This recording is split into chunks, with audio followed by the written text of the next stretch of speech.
আর যদি কোনো পাপের কাজ, অপরাধের কাজ, হারাম কাজ কোনো মানুষ করে, তাহলে সে পাপের কাজের শাস্তিও আল্লাহ তাআলা আখিরাতে দেন। কিন্তু কিছু কিছু পাপ, কিছু কিছু অপরাধ আছে, যে গুনাহগুলো, যেই অপরাধগুলোর কারণে আখিরাতের শাস্তি তো আছেই, নগদ দুনিয়াতে মৃত্যুর আগেই আল্লাহ তাআলা তার একটা শাস্তি আস্বাদন করান। এরকম 7টি পাপের সাথে আজ আমরা পরিচিত হব, যে পাপগুলোর প্রত্যেকটির সাথে আমাদের অনেক মানুষের সম্পর্ক আছে, আবার অনেকের প্রত্যেকটির সাথে না থাকলেও কোনো না কোনোটার সাথে সম্পর্ক আছে। আমরা আজকের আলোচনা শুনবো এই উদ্দেশ্যে যে এই 7টি পাপ থেকে আমি নিজেকে পরিপূর্ণভাবে বাঁচিয়ে নিব এবং সরিয়ে নিব, এ থেকে নিজেকে দূরে রাখবো, আল্লাহর কাছে আগের গুলোর জন্য তওবা করে ক্ষমা চেয়ে নিব। এই উদ্দেশ্যে আমরা আলোচনা শুনবো ইনশাআল্লাহ। মোহতারাম হাজরিন, আল্লাহ রাব্বুল আলামিন কোরআনে হাকিমে বলেছেন, ফামান ইয়ামাল মিসকালা যাররাতিন খায়রান ইয়ারাহ।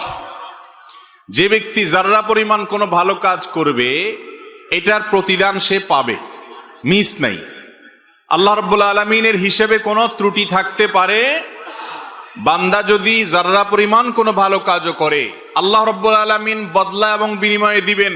গুলি মিস হলেও আল্লাহর বদলা পাওয়ার ব্যাপারে যে ওয়াদা রয়েছে, সেটা মিস হওয়ার সুযোগ নাই।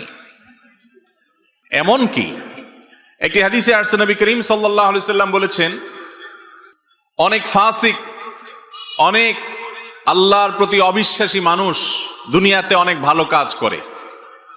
দেখবেন অনেক অমুসলমান অনেক ভালো কাজ করে।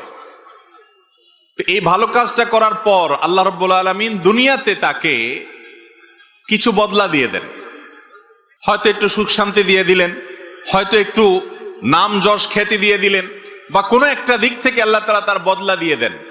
দুনিয়াতে তাকে একটু সুখ টুক দিয়া মৃত্যুর আগে আগে তার ওই আমলগুলোর বদলা দিয়ে আল্লাহ রাব্বুল আলামিন তাকে মৃত্যু দেন, যাতে আখিরাতে তার এই ভালো কাজ, যদিও এটা কাউন্টেবল না, যেহেতু ঈমান নেই, আল্লাহ চাইলে বদলা নাও দিতে পারেন, কিন্তু আল্লাহ তাআলা কিছু দুনিয়াতে তাকে ভালো দিয়ে তার সে কর্মের মূল্যায়ন আল্লাহ তাআলা করে দেন। আর এর বিপরীতে আল্লাহর কোন বান্দা, তিনি যদি ঈমানদার হয়ে থাকেন, ভালো কাজ তার বেশি হয়, কিন্তু কিছু বদামলও থাকে, গুনাহের কাজও থাকে, তো এই আল্লাহর বান্দাকে আল্লাহ তাআলা দুনিয়াতে অনেক সময় কষ্ট দেন, মৃত্যুর আগে মৃত্যুর যন্ত্রণা দেন, এবং এর মাধ্যমে তার ওই ছোটখাটো ভুল ভ্রান্তি যা ছিল সেগুলোর প্রায়শ্চিত্ত করিয়ে আল্লাহ রাব্বুল আলামিন তাকে আখিরাতে মুক্তি নসিব করেন। আর কিছু